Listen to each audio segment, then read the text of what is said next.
அனைவருக்கும் வணக்கம். என் பெயர் அன்பரசு. நான் 5ஆம் வகுப்பு ஜேசி ஆசிரியர் பிரைமரி ஸ்கூலில் படித்து வருகிறேன். நான் இன்று நான் போற்றும் தலைவர் என்ற தலைப்பில் தமிழ்நாட்டிய முதலமைச்சர் விஜய் அவர்களை பற்றி பேச வந்துள்ளேன்.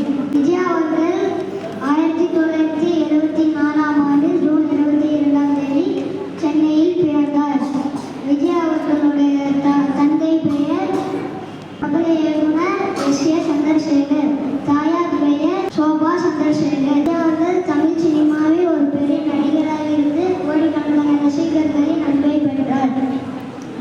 விஜய் அவர்கள் நட்சத்திர அந்தஸ்தில் இருந்தும் அதிலிருந்து முழுமையாக விலகி தமிழ்நாட்டு மக்களின் நலனுக்காகவும் தமிழ்நாட்டின் முன்னேற்றத்துக்காகவும் முழு நேர அரசியலை நோக்கி பயணித்தார். விஜய் அவர்கள் 2024ஆம் ஆண்டு தனது புதிய கட்சியான தமிழக வெற்றி கழகம் PVK என்பதை அதிகாரப்பூர்வமாக தொடங்கினார். பின்பு 2026 சட்டமன்ற தேர்தலில் முதல் முறையே அதிக இடங்களை வென்று தனிப்பெரும் கட்சியாக உருவெடுத்த விஜய் அவர்கள் தற்போது தமிழ்நாட்டின் முதலமைச்சராக பொறுப்பேற்றுள்ளார்.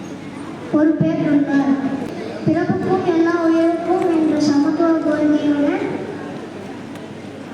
தன் அரசியல் பயணத்தை ஆரம்பித்தார். அரசியல் வருவதற்கு முன்பே விஜய் மக்கள் இயக்கம் மூலமாக தன் சொந்த பணத்தில் அதிக பல உதவிகள் செய்து வருகிறார். அதில் சிலவற்றை உங்களிடம் கூறுகிறேன்.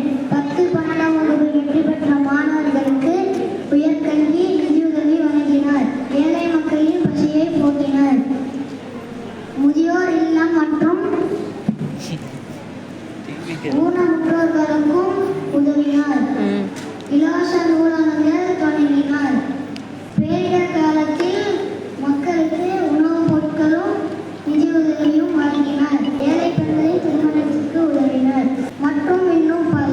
தமிழக வெற்றி கழகத்தின் தலைவராக இருந்து இப்போது தமிழ்நாட்டின் முதலமைச்சராக பொறுப்பேற்றுள்ள விஜய் அவர்கள் சாதி மத பேதமற்ற